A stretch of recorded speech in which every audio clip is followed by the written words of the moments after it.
What's so special about the Fab Four? The four-person ensemble creates a particular screen magic audiences love, especially on TV. There, in the same city where they met as girls, four New York women entered the next phase of their lives. On the surface, shows like Seinfeld, Girls, Sex and the City, The Sex Lives of College Girls, Insecure, and The Good Place may not sound so similar, but they actually have a lot in common thanks to being based around a group of four. You're a nice guy, but I actually only have 3 friends. I really can't handle anymore. All are known for excelling at what we'll call the 3 C's: character, conversation, and commentary. Let's unpack these. First, it's no coincidence that 4 lead shows are the ones that inspire all those quizzes and debates about which character you identify with. The 4-person story is the ideal format for investigating personality through contrasting a memorable assortment of character types. Can you please not say ass meat while we are eating? Clayton, you're so repressed. Table poll, is the phrase ass meat repulsive or charming? I don't like it. It's not great. Thank you. Okay, well, Second, these 4-person led shows are known for their conversation, the interesting way they process ideas, often in a long-winded, colorful banter between the foursome. You deserve someone who wants to look in your beautiful face, ladies. What if I want to feel like I have others? This woman doesn't care about what I want. Third, thanks to all this conversing, Fab Four shows are really good at delivering cultural commentary and critiquing social norms of their moment. The right guy is an illusion. You understand that? You can start living your life. Here's our take on what's so special about the number 4 on screen, and the 4 life paths we're symbolically offered to choose between.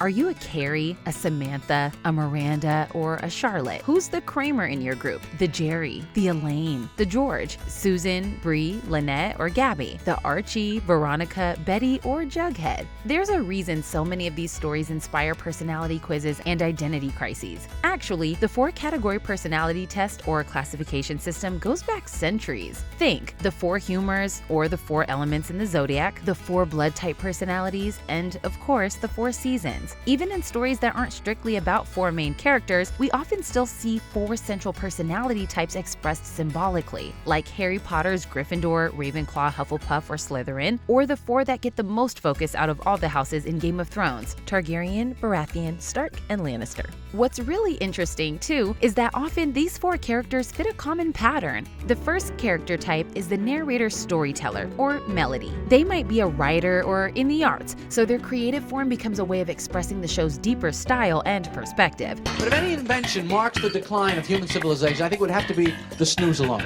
This person is the social glue holding the Fab Four together, and their role is to observe and understand the spirit of their times. I couldn't help but wonder, when did being alone become the modern-day equivalent of being a leper? The second character is the image-conscious rule follower. This person is generally too hung up on markers of status or what their life should be like. You frame a lot of things in your life with should. And they reflect their society's prevailing rules and traditional images of success. I thought this would just be a nice opportunity for us to have fun together and, prove to everyone via Instagram that we can still have fun as a group. This is the character the show tends to be most critical of. I have a 6th sense.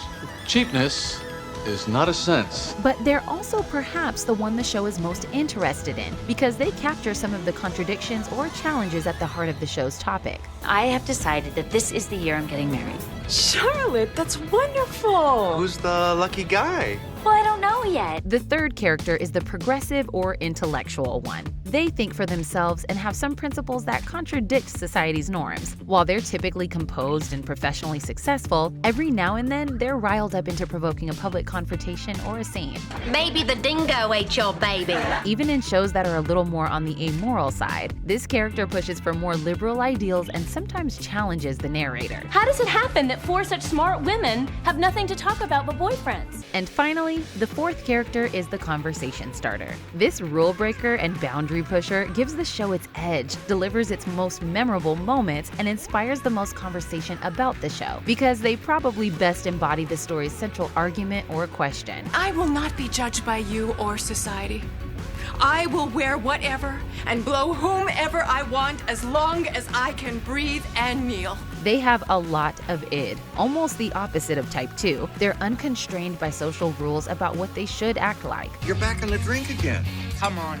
I've been drinking since I was a child. If we want to figure out which of these 4 buckets we most fit into, sometimes it helps to focus on what each one's major challenge or flaw is. I miss these little perks when I'm down in the bad place. Being forced to wear a knockoff handbag and drink tap water. That's what you think hell is? Classic cinema gave us the 4 archetypes of Dorothy, the Scarecrow, the Tin Man, and the Cowardly Lion, and defined them all by what each worried was lacking in themselves: a brain, a heart, courage, or a home. More recently, The Good Place explores 4 characters who arrive in the afterlife, each having failed to realize their potential on Earth because of a particular moral weakness. Chidi's indecisiveness, Jason's impulsiveness, Tahani's need for approval, and Eleanor's selfishness. Do you not remember one single thing about me? Dude, things have been nuts around here. You are too selfish to ever be a good person. The 4-person ensemble is the chamber music of storytelling. In string quartets or in a show like Seinfeld, the number 4 is the sweet spot where it's still intimate enough to hear the individual voices of each instrument, yet 4 is still a large enough group to offer a variety of voices and feel representative of a greater society. Because of how well you can hear each voice, chamber music often has parts that sound like a musical conversation between the instruments. This can take a few forms. 1, a back and forth. Listen to how the strings respond to each other.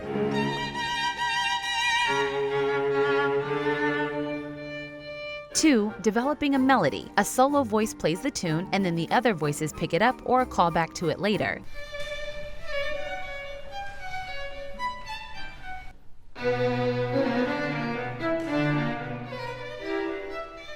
Or 3, harmony. Multiple voices within the quartet unite in a certain musical agreement.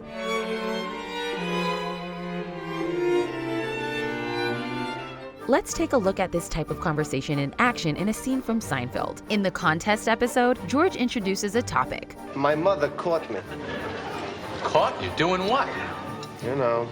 The other voices provide a banter of back and forth to develop his story. My mother had a glamour magazine. I started making Glamour? fun. I didn't know whether to try and keep her from falling or zip up. What did you do? I zipped up. And this leads to the development of the episode's melody or theme, as Jerry and George decide to make a bet. I'll tell you this, though. I am never doing that again. Oh, give me a break. Right. You think you could? Well, I know I could hold out longer than you. Kramer and Elaine pick up the melody too. Count me in on this. You? Yeah, you'll be out before we get the check. While the men harmonize in their objections that Elaine has an unfair advantage. I want to be in on this too. Oh, no. It's a different thing because you're a woman. This conversational exchange also happens on the episodic plot level. In Seinfeld, the characters' plots usually converge in the end, leading to a final button that hammers home some unifying irony or comeuppance. You're through, Soup Nazi. Sex and the City organizes many episodes around a particular dating question for urban women over 30. But how many men is too many men?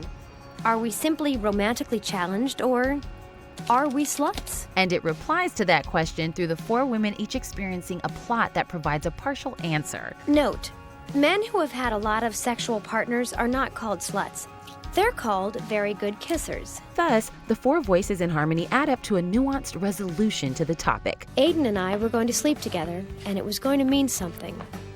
I was no virgin, but this was definitely virgin territory. Conversation-driven storytelling allows Fab 4 stories to center on subjects that are a little more abstract or open-ended than your average show. From single life or young millennial women's post-college years to the frustrations of suburban marriages or the nature of the afterlife, Fab 4 shows often feature the 4 central characters sharing regular meals and unpacking what's going on in each other's lives. We got into it, and he called me inconsistent. What?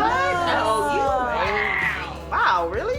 Yeah, you dumb bitch. Honest. The beauty is that these group chat scenes get to spend time on what more plot-driven stories consider unimportant minutiae. I will never understand the bathrooms in this country. Why is it that the doors on the stalls do not come all the way down to the floor? This captures the realistic way people actually talk and the kinds of things that take up our focus in a day. And it also allows for exploring topics that aren't often covered on TV. Don't be so judgmental. You could use a little back door. I'm not a hoe. Shows from Seinfeld to Girls to Sex and the City were seen as envelope pushing in their time because they often discussed things most shows glossed over. Jessica has HPV. She never told me that. Yeah, like a couple strains of it.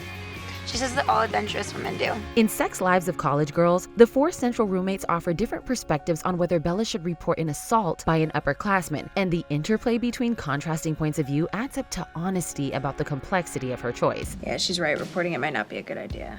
Thank you. Seriously? Well, hey, I don't like it. Don't listen to her. He needs to pay. Hold on. Maybe as a first step, you could go to another upperclassman at the Catullin and ask them what they think. In The Good Place, the central 4 characters who meet in the afterlife get to dissect dry topics like moral philosophy, which the vast majority of TV assumes is way over audiences' heads. But the interplay between the 4 voices makes it lively and relatable. We're talking David Hume today, bundle theory of the self, baby. Sounds like a real banger. All this conversing helps these shows pull off the 3rd C in our list, offering insightful commentary on social norms and etiquette of their day. Seinfeld, famously called a show about nothing, was really about critiquing the customs in society that we frequently don't question but are actually absurd. Unfortunately, we ran out of cars. But the reservation keeps the car here. That's why you have the reservation.